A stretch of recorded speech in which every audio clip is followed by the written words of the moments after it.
Tony D and Little Joan with a Screenwriter's Rant on the Waterboyz, a story about some Atlanta kids from filmmaker Coke Daniels.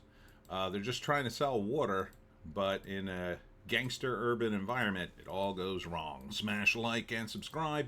Thank you for smash liking and subscribing. Check out my books, links in the description. Comedy Horror in South Jersey. It's the Pineys. Books 1 through 15, available at Amazon.com. Don't forget, Kindle Unlimited is free. It's funny, the pitch of this movie is exactly like one of my suggestions when I was talking about why they should deregulate things so kids could go out and, for instance, buy bottles of water and sell them on the cheap to thirsty people and make some money on the side. But they kind of don't let them for various reasons. But apparently in Atlanta, they're letting it slide. If this movie is based on any truth, I suspect that it is. I know Coke Daniels directed it. Oh, boy, these credits: produced, written, and directed by Coke Daniels. It's not a bad premise. So they're living in Atlanta, and this kid gets the idea, or knows the idea. You buy ice, water bottles, fill a cooler, and go down to, in this case, the game, sell water bottles to the cars outside. You make quick money. Water's cheap. The water bottles are cheap. People need water. They're willing to pay a few bucks for it. So it's all good until he starts expanding the business. He buys his guys t-shirts. And then people start to muscle in on his action. And then some of those guys bring a gun. So they're serious. I guess it's enough money. So like this dude brings some money, or either that or they're just drug dealers trying to rob him. I can't decide which. And then the mayor initiates a crackdown on Waterboyz. So kudos for the filmmakers for making the mayor and his administration black, because that keeps it not a racial thing optically in the story, and it's not. It's just like an urban crime thing. So good on him. Plus, I mean, give more black actors, and it's more realistic if you ask me. I mean, not the current mayor, but there's a lot of, in Atlanta, there's a lot of black politicians. So why not? So, it's a basic crime drama thing. Like, he wants to sell water. Gangsters are messing with him. Do they cross the line, get a gun? Somebody gets shot or killed. I don't know. Does he kill somebody? I don't think he goes that far. So... I mean, it sounds like a good premise. It feels like it's a real thing. I tried to see if there was a book based on this, or this was based on a book. But there's so many things named the Waterboyz with a Z on the internet, you couldn't really sort them. There's actually another movie called Waterboyz, which looks more like a coming-of-age comedy. And looking at that, I have to say that feels like the better way to go from a movie perspective, unless this is based on a true story, in which case you won't want to disrespect anyone who died if that's what happened. But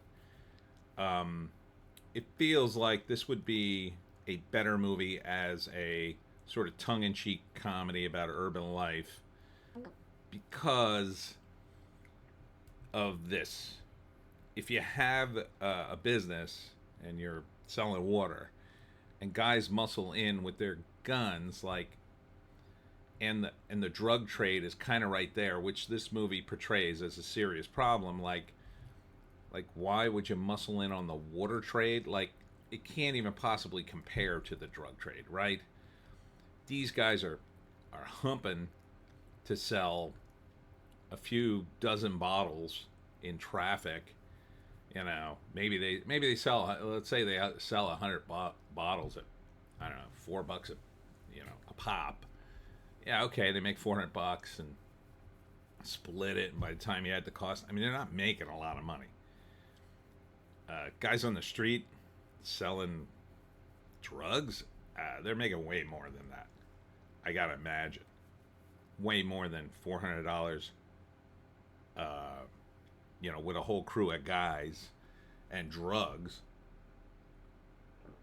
So the problem is, if you have guys who are gonna sell water and then cross over to the line of like, well, we're gonna take over the water business and we'll use guns, like, you're taking a gigantic chance for a small reward. Whereas if you essentially did the same thing but went into the drug trade, even if you started at the bottom, you'd probably be making more money than the Waterboyz, and you wouldn't be doing all this work. So that's why I think it would probably lean into a coming of age comedy, as the other movie did, slightly better. But I mean, I'm not disrespecting this movie. It looks well executed. But at some point during the course of this movie, you run the risk that the stakes are going up and up. And really, at the end of the day, this is just about guys selling bottles of water.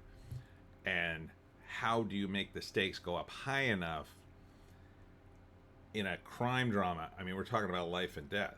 Like, a lot of people watching this movie might say something like, why don't they just quit and do something else? And they kind of address that in the movie, and then the character's response is, well, what are we supposed to do? Sell drugs? No, there are other things to do. Could sell something else. You can call the cops. You're doing something illegal. I assume. Maybe you're not. Maybe it's not totally illegal. Maybe it's a little bit on the sly. I mean, Atlanta's big too. Like, is there not enough room for more than one group of Waterboyz? I got to figure, like, that kind of business, you could just go somewhere else. Maybe you make less money, but you'd still make some. Or you would just change up I don't know, maybe get an ice cream truck, save up, rent one. I don't know. It's really tough if you, I say, if you escalate this, right? I mean, you have a scene with a mayor saying, we're going to shut down the Waterboyz. That runs the risk of becoming hilarious when you're trying to be serious. And again, I'm not knocking the movie itself. I'm saying these are the dangers if you're writing a screenplay and trying to put together the movie, because you're trying to do something different. Now, if it's based on a true story, then you have that almost as a shield.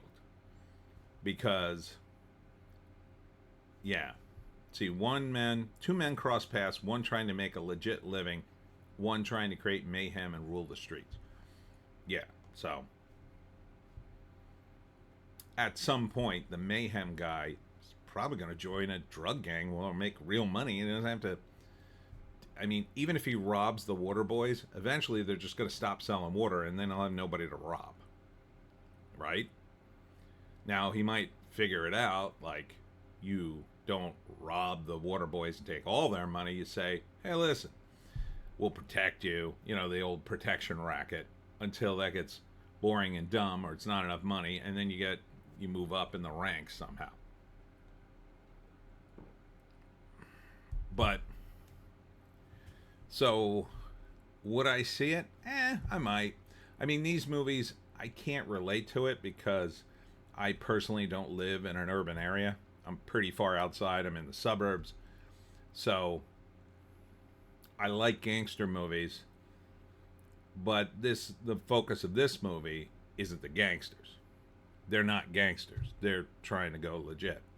So, it's not totally appealing to me, but it is a crime drama. So maybe I wouldn't say no to it. If it doesn't look bad, it's just I'm not sure where this is going. So first act, he lives in a tough city, Atlanta, trying to make a living. Starts doing the Waterboy thing. Eventually, it's going really well. They get T-shirts, they get shirts, and and making good bank until one of their thug friends robs them or threatens them or whatever. Now they got a problem. Do they continue to do it or do they stop? One guy wants to get a gun. I mean, again, this is the problem. The stakes are escalating awfully high for guys selling water. Like, you could either get a gun or you could just sell the water somewhere else and hope he doesn't find you, or maybe just stop for a few weeks and go do something else until he can't get any money out of you and he, I don't know, goes and sells drugs and finds something else to do. I mean, like, it's not that hard of a solution. But anyhow, he keeps selling the water. Eventually the guy shows up at, I think, at a party with his gun, like, won't leave this kid alone. And there's a scene of him running down the street. I'm not sure what happens. Someone else, a girl, has a gun. I don't know if she kills him or gets killed. There are cops involved. I'm not sure how this is going to play out. Again, I wouldn't totally dismiss it, but I'm not totally on board either. I'm not sure this could sustain 90 minutes. But maybe. So, Waterboyz from Coke Daniels, very interesting name. Again, looks well executed. And that's it for me, Tony D and Little Joan. Check us out on all our various links on the green site, the orange site, and the black site, where we have other videos and Joan's spicy opinions can be aired. Right, Joan? Yeah, very spicy. Anyhow, tomorrow I'll be at the Sayreville Historical Society, 6 o'clock for the meet and greet, and then for my talk on how to hunt the Jersey Devil. Hope to see you there. We'll see you